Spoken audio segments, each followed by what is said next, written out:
Assalamualaikum warahmatullahi wabarakatuh. Anak-anakku semuanya, mudah-mudahan selalu dalam lindungan Allah, sehat walafiat, bugar, ceria, bahagia, menikmati liburan Ramadan ini bersama keluarga dan bisa menjalankan ibadah puasa dengan sebaik-baiknya. Amin, Allahumma amin. Bismillahirrahmanirrahim. Alhamdulillahirabbil alamin. Allahumma shalli wa sallim ala sayyidina Muhammad wa ala ali sayyidina Muhammad. Kita lanjutkan pada sesi kali ini Pak Imam akan membahas Ab'adus Shalah. Tetap sebagaimana kitab yang kemarin adalah kitab Fasolatan. Sunnah-sunnah Ab'adus Shalah. Bab iki ono 7 werna. Yen salah siji ditinggal supaya sujud sahwi. Jadi kemarin sudah dijelaskan Pak Imam bahwa sunnah itu dibagi menjadi 2. Yang pertama dikelompokkan menjadi 2 adalah sunnah yang dilakukan sebelum melaksanakan sholat, kemudian sunnah yang dilakukan pada saat melaksanakan sholat. Nah, sunnah yang dilakukan pada saat melaksanakan sholat ini dibagi lagi menjadi 2, yaitu sunnah ab'ad dan sunnah hay'at. Nah, ini kita akan membahas sunnah ab'ad. Bab iki ana 7 werna yang salah siji ditinggal supaya sujud sahwi. Jadi sunnah ab'adnya sholat itu ada 7 macam. Jika satu saja ini ditinggalkan, maka si musolli seyogyanya menggantinya atau si musolli menggantikannya dengan sujud sahwi. Apa itu sujud sahwi? Nanti akan dijelaskan di bab setelah ini. Yang pertama, sunnah ab'adnya sholat yaiku lungguh ing tahiyat utawa tasyahud kang kapisan. Yang nomor 1, sunnah ab'adnya sholat adalah duduk tahiyat atau duduk tasyahud awal untuk sholat yang jumlah rakaatnya lebih dari 2. Contoh sholat maghrib, rakaat yang kedua mestinya kan duduk, tidak langsung berdiri, tetapi kita setelah rakaat kedua, karena mungkin ya namanya manusia, namanya kita sholat itu kadang juga tidak fokus ya, terus berdiri, maka ini tidak boleh kembali ya, lanjutkan saja terus berdiri rakaat yang ketiga ya. Lah terus bagaimana Pak yang ditinggal tadi? Tidak tasyahud, tidak membaca doanya, bagaimana? Nanti setelah rakaat yang ketiga duduk tasyahud akhir, membaca doa tasyahud akhir, baru sebelum salam sujud lagi 2 kali. Jadi sujud lagi 2 kali, ini namanya sujud sahwi. Kemudian setelah sujud 2 kali baru assalamualaikum warahmatullah, assalamualaikum warahmatullah, baru begitu. Anak-anakku ya Allah, selajengipun ingkang angka kalih sunnah ab'ad yaiku maca tahiyat utawa maca doa tasyahud kapisan nalika oleh 2 rakaat. Jadi tadi sudah dijelaskan Pak Imam di depan sekilas. Duduknya itu sunnah ab'ad, membaca doanya tasyahud itu juga sunnah ab'ad. Doa tasyahud yang pertama doa tasyahud awal doa tasyahud atau doa pada saat duduk yang kedua atau rakaat yang kedua. Nomor 3 yaiku maca sholawat ing atase Kanjeng Nabi Muhammad sallallahu alaihi wasallam ing dalem tahiyat utawa tasyahud kapisan. Sunnah ab'adnya sholat yang ketiga adalah membaca sholawat kepada Nabi Muhammad sallallahu alaihi wasallam. Wis maca at-tahiyatul mubarakatus sholawatut thayyibatu lillah, assalamu alayka ayyuhan nabiyyu wa rahmatullahi wa barakatuh. Assalamu alayna wa ala ibadillahi sholihin. Asyhadu an la ilaha illallah wa asyhadu anna muhammadar rasulullah. Dadak lali ora maca Allahumma sholli ala sayyidina Muhammad pada tasyahud yang pertama atau pada duduk rakaat yang kedua tidak membaca Allahumma sholli ala sayyidina Muhammad, maka nanti pada rakaat yang ketiga atau rakaat yang keempat untuk sholat yang 4 rakaat sebelum salam diganti dengan sujud sahwi. Qala Syekhul Mu'allif rahimahullah ta'ala wa nafa'ana bihi wa bi ulumihi fid dharain amin. Sunnah ab'ate salat ingkang angka gangsal inggih punika maca doa kunut nalika salat subuh lan nalika salat witir wiwit tengahe wulan Ramadan nganti tumeka pungkasane wulan Ramadan mau.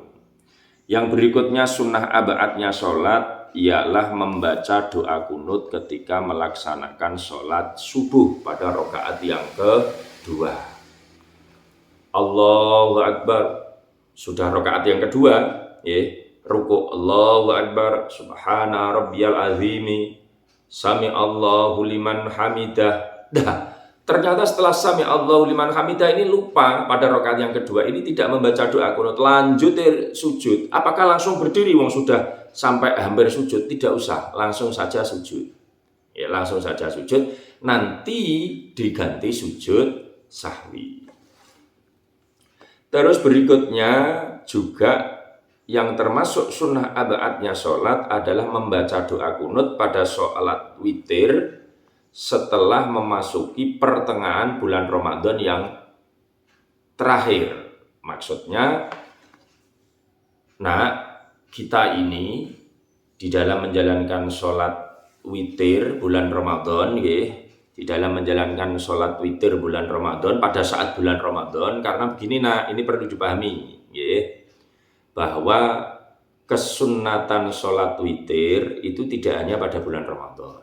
Jadi kesunatan sholat witir itu tidak hanya pada bulan Ramadan. Jadi sholat witir itu disunnahkan kapanpun, selain bulan Ramadan pun juga disunnahkan. Lah, tentu dengan ketentuan-ketentuan yang sebagaimana dijelaskan bahwa sholat witir itu dikerjakan setelah sholat Isya. Waktunya habis sampai memasuki sholat subuh. Bulan apapun boleh, tetapi yang berkaitan dengan penjelasan ini, yang termasuk sunnah abaatnya sholat adalah membaca doa kunut pada saat sholat witir bulan Ramadan pertengahan yang kedua. Berarti mulai malam 16 sampai malam terakhir bulan Ramadan. Itu rakaat yang terakhir pada sholat witir, ketika sholat witirnya itu dikerjakan 3 rakaat, maka rakaat yang terakhir ini setelah rukuk, jadi setelah rukuk sebelum sujud, berarti waktu i'tidal, ketika akan sujud ini disunnahkan, yang mana sunnahnya adalah sunnah abaat untuk membaca doa kunut. Lah, ternyata ketika ini kok terlupa tidak membaca doa kunut, yang maka nanti diganti dengan sujud sahwi. Saya kira penjelasannya cukup seperti itu. Nanti kalau ada yang tidak jelas bisa ditanyakan ketika tatap muka di madrasah dengan Pak Imam. Ingkang salajengipun sunah abaatnya sholat yang keenam adalah ngadeg perlu maca kunut. Jadi berdiri untuk membaca doa kunut itu juga sunnah abaat. Ngaten nggih, pun jelas.